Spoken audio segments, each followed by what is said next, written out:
Um incêndio no subterrâneo de uma cidade, fumaça tóxica brotando do chão. Parece cenário de um filme catástrofe, né?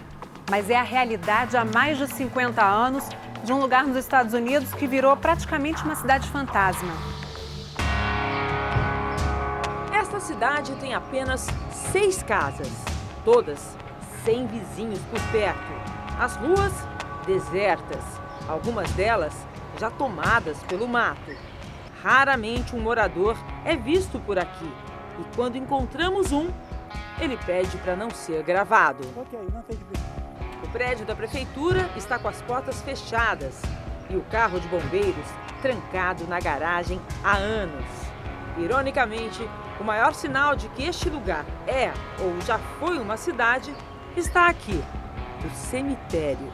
Bem-vindos à Centralia, que só existe na placa da rodovia.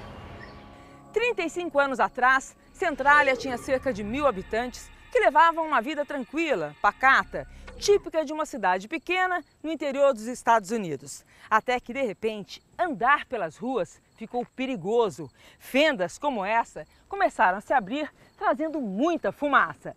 É que, por debaixo do solo, Centralia estava completamente em chamas.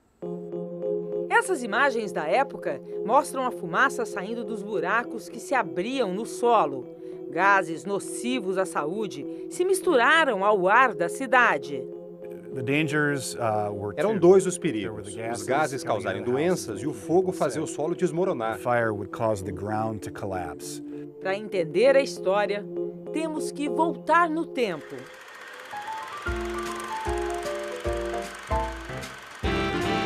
Centralia fica no leste da Pensilvânia e vivia da extração de carvão, mas já estava em decadência, com várias minas desativadas, quando um acidente selou o destino da cidade.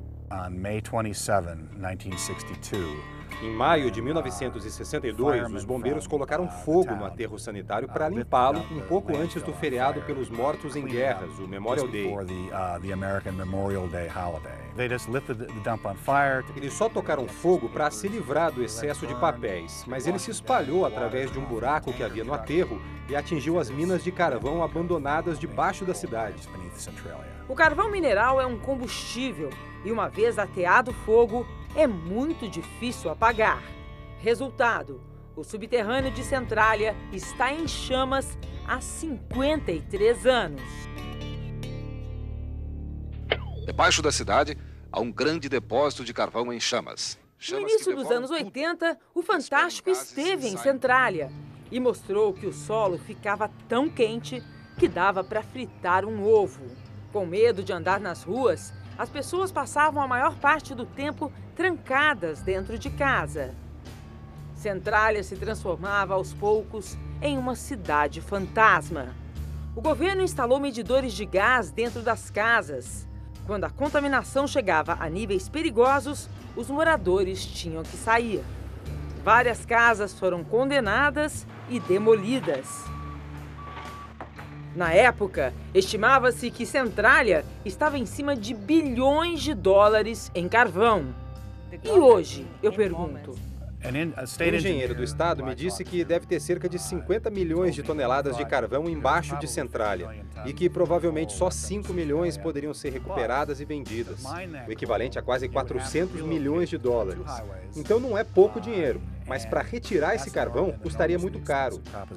O pesquisador me conta que depois de várias tentativas de apagar o fogo, o governo desistiu e decidiu indenizar os moradores para que eles deixassem a cidade. Esta foto foi tirada exatamente aqui onde eu estou 32 anos atrás e retrata bem o que aconteceu com Centralia. Esta era a rua principal da cidade, que hoje está assim. E esta é a imagem da cidade antes e depois que os moradores começaram a sair. Muitos ainda voltam aqui para recordar, como este geólogo que anda pelo terreno onde antes era sua casa e diz que até hoje fica surpreso como tudo desapareceu tão rápido. Hoje, ainda se vê alguns focos de fumaça na cidade durante o inverno. Em 1992, o Estado fez a última tentativa de tirar as pessoas que ainda moravam em Centralia. Mas elas ganharam na justiça o direito de ficar. Mas ficar por quê? Se é perigoso viver aqui. Porque eles são teimosos. Eles não acreditam que os incêndios das minas de carvão chegam a ser uma ameaça. Acreditam que tudo foi exagerado e que a coisa toda era uma grande conspiração do governo para roubar o carvão debaixo de Centralia. E o fogo continua, eu digo. Continua e nada está sendo feito. Pior, outras cidades também podem estar em risco. O governo gastou 42 milhões de dólares para retirar todos da cidade. E agora que restaram poucos aqui, não existe mais uma pressão para resolver a situação. Mas o fogo pode se alastrar para cidades vizinhas, que estão no raio de 5 quilômetros daqui. Eu acho que eles estão adiando algo que não poderia estar sendo adiado. E quando o fogo vai parar de queimar? É difícil dizer quando o fogo vai acabar. Eu sempre digo 200 anos ou mais, porque ainda existe muito carvão queimando e muitas minas que podem queimar.